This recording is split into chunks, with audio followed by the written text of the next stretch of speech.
Uno se pasa 30 minutos en redes sociales viendo, leyendo cosas sobre Marvel y se encuentra mínimo a un tipo diciendo lo mismo.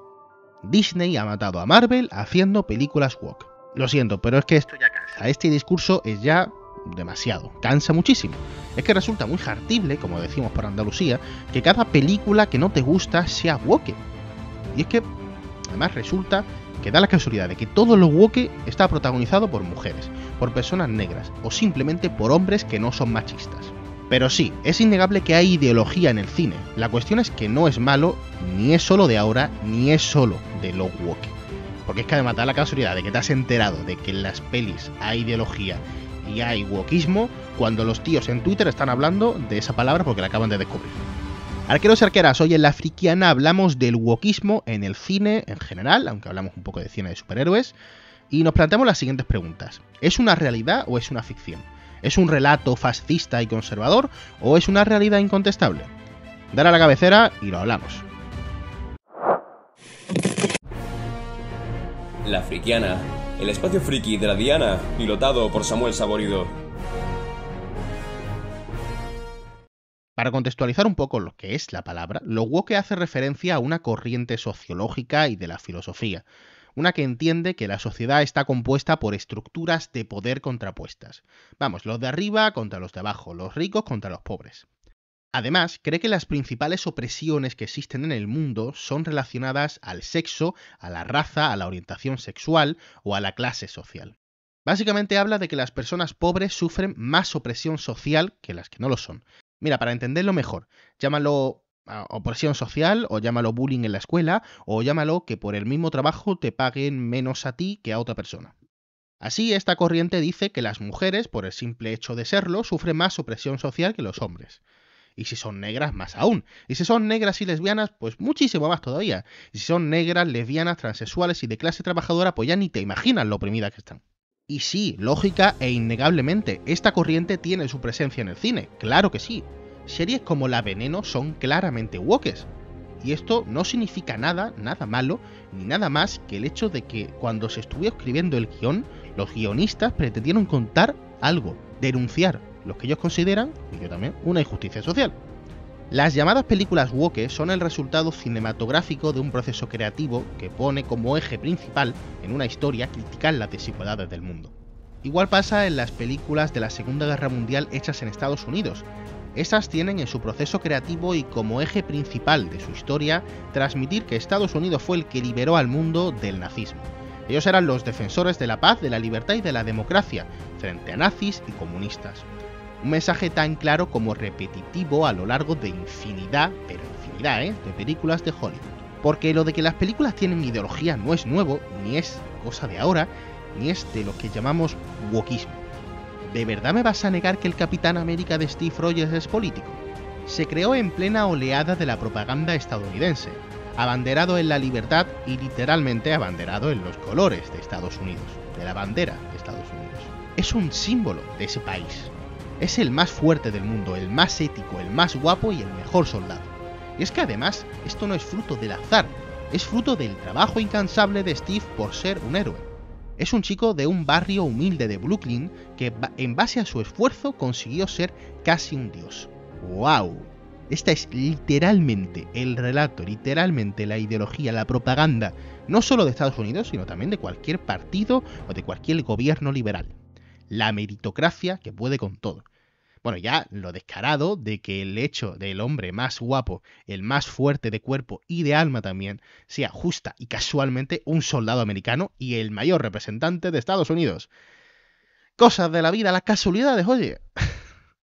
Bueno, esto claramente no es casual. Y esto es así desde sus orígenes. El Capitán América surgió en los cómics en 1941, en la mitad de la Segunda Guerra Mundial. En estos años, la venta de periódicos y de sobre todo entretenimiento pues, más creativos, más visuales, como pueden ser revistas y cómics, pues creció muchísimo. Como pueden ser revistas y cómics. Para que te hagas una idea, la prensa, algo que es mucho más aburrido, mucho más plano que un cómic. Y algo que no todas las personas pueden leer, por edad o por estudios o por lo que sea. Bueno, pues la prensa en estos años en Estados Unidos se duplicó en 30 años. En 2010 la tirada total de los periódicos en el país era de 24,2 millones de ejemplares. Para 1940, un año antes de la creación del Capitán América, subió a 44,1 millones de ejemplares. Algo similar pasó en la industria del cómic, que vivió en la década de 1930 en la Edad de Oro. Así que estas historias eran un manantial de poder propagandístico para cualquiera que lo quisiese y lo supiese utilizar. Por esta razón, el primer cómic del Capitán América venía con una portada que se convertiría en una de las más míticas del personaje, y es en la que le pega un puñetazo en la cara al dictador nazi Adolf Hitler. Por cierto, algo parecido le ocurrió a Superman con esta imagen, esta portada que estáis viendo en pantalla. La política ha estado toda la vida de Dios en las historias. Las películas navideñas son un alegato a la familia y al amor, valores típicos del cristianismo y, ¿no?, digamos, de esas corrientes más conservadoras. Las películas bélicas son una oda al heroísmo, entendido como sacrificio por algo mayor, algo que casi siempre pues, se entiende como la nación, el concepto de nación, o la libertad.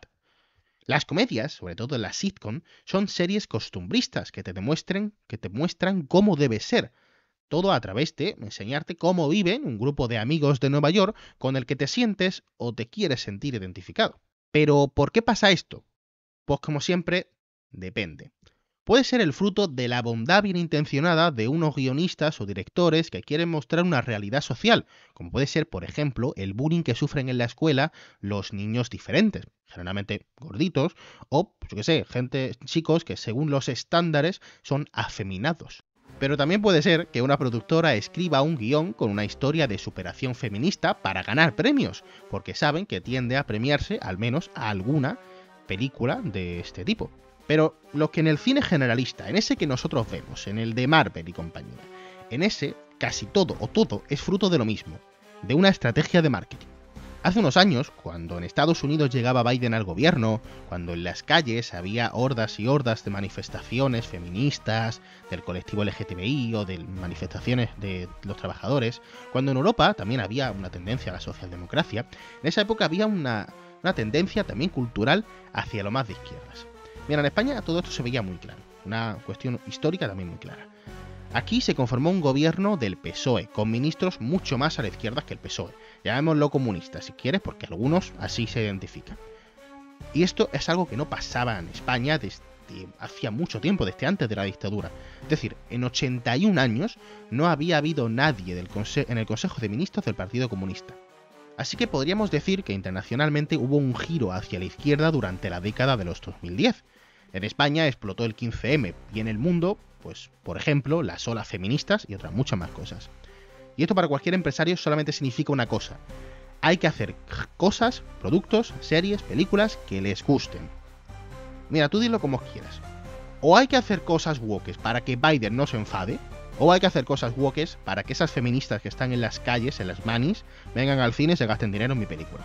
Sea por la razón que sea, las productoras, las empresas capitalistas encontraron en las historias más progresistas un nicho de mercado que le iba a generar muchos ingresos. Y si a esto le sumamos cómo estaba la realidad en el mundo de la producción audiovisual, nos da la clave de por qué ha pasado lo que ha pasado.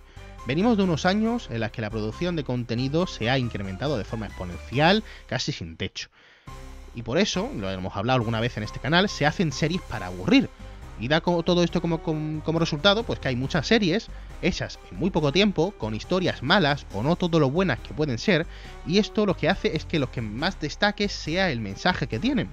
Claro, si el mensaje es de izquierdas, pues a los de derechas no les va a gustar, claramente. Y por hartazgo a todo esto, y por otras muchas más claves que yo si quieres te explico en el canal principal, La Diana, en el canal de Análisis Político, yo ahí te lo explico si quieres, pero aquí no lo voy a hacer. Por varias razones ha habido un giro social hacia la derecha, hacia unos valores más tradicionales y menos rupturistas con esas formas que nos han enseñado, nos han inculcado a todos desde pequeño. Y por esa razón, cuentas como la de Rorro han tenido tanto tirón. Para quien no la conozca, Rorro es una chica de unos 20 años que se hizo viral hace poco por hacer vídeos de recetas súper curradas y hechas para su novio. Y digo eso, aunque le moleste, porque empiezan todos los vídeos con «Hoy a Pablo le apetecía». En ella, mucha gente, sobre todo de izquierdas y de colectivos feministas, ven un ejemplo de un modelo de familia en el que la mujer se dedica a cocinarle al hombre.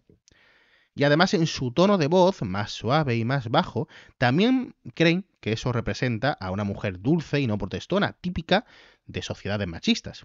Todo esto frente a un modelo de mujer que se popularizó en la década anterior, en la que las mujeres decían, oye, ¿y yo por qué no puedo protestar? ¿O por qué tengo que saber cocinar o cocinarle a mi marido o a mi pareja? ¿Y por qué tengo que tener una pareja hombre? ¿Y por qué, yo qué sé, me tengo que cuidarme más que los tíos estéticamente? Pese a las críticas, Rorro siguió haciendo el mismo tipo de vídeo con su mismo estilo. Y pese a las críticas, el cine en general y Marvel Studios siguió haciendo películas woke. ¿Por qué? Pues porque polariza. Obviamente no todo el mundo critica el wokismo en Marvel. ¿Sabes quién no lo hace? La gente de izquierdas. No todo el mundo critica los valores tradicionales de Rorro. ¿Sabes quién no lo hace? La gente de derechas. ¿Me vas a decir que no hay una pila de gente en ambos lados? Mira, solo en España, que somos un país pequeñico, ¿eh? Y solo contando los resultados electorales, unas elecciones a las que no todo el mundo va a votar. Hay como un 40% de peña que no vota. Bueno, pues gente que en España votó a uno de los dos, hay muchos más, ¿eh? Dos grandes partidos de derechas, 11 millones 10.000. Gente en España que votó a dos, hay muchos más, de los grandes partidos de izquierdas, 10.774.000. ¿Hay público en España para una peli woke? Hostia, pues por lo menos 10 millones. Con que la mitad me vea la película, pero voy más allá. Y esta es la verdadera clave por los que Marvel siguió con She-Hulk y compañía y cosas como esta. Hay gente que la va a ver, claro que sí, pero hay gente que la va a criticar. Hostia, claro, 11 millones de personas de derecha solo en España van a criticar mi película. Si tengo a 11 millones de personas criticando mi película por ser de izquierdas, es posible que los 10 millones de votantes de izquierdas digan, oye, pues yo voy a defenderla, que esto es una causa política. Y quizá vayan a verla y todo. Así mi producto se hará famoso. Igual venderé más entradas, más merchandising, e igual le vendo a una televisión los derechos para poner la película en su cadena. Con tus críticas, con la polarización, ellos ganan dinero. Y como diría Joan Laporta, la pela es la pela. Ahora vamos hacia una sociedad mundial más derechizada, con Trump en el gobierno de Estados Unidos, con los europeos derechizados, con los discursos racistas aflorando. Vamos hacia un mundo más de derechas. Ahora el ideal patriotista del Capitán América y de la familia tradicional de Rorro pues tiene mucho más público. Por eso, un Superman lleno de esperanza y de fe hacia la humanidad es punk. Este es ahora el relato que nos van a poner la mayoría de películas. Dime si te gusta este vídeo, porque a mí me gusta mucho hacerlo, porque mezclo el friquismo con cosas políticas, que también son unas cosas que yo hago, me gusta muchísimo. Y si te gusta, dímelo, porque además sé que a otros canales le va muy bien con esto. Y otros canales, lo voy a mencionar tal cual, Multifambers, de Martín Losada, que estuvo por aquí, en La Frikiana, él hace este tipo de vídeos y funcionan bien. Si te... Uy, apuro gallillo, no sé qué me ha salido. Si a ti también te gusta, dímelo en los comentarios, así habrá más vídeos como este en el canal, explicándote, por ejemplo, cuál es el futuro de todo esto. ¿Qué dice Superman del mundo del cine hacia el que vamos? Y bueno, ya sabes, el final, lo de siempre. Si tú también quieres ser un genio multimillonario y playboy, compórtate como un filántropo, dale like al vídeo y suscríbete al canal. ¡Chao, chao! La Diana es un videopodcast autoproducido y presentado por Samuel Saborido. Puedes vernos y escucharnos en YouTube, Spotify e iVoox. Y ahora también leernos en ladianapodcast.com.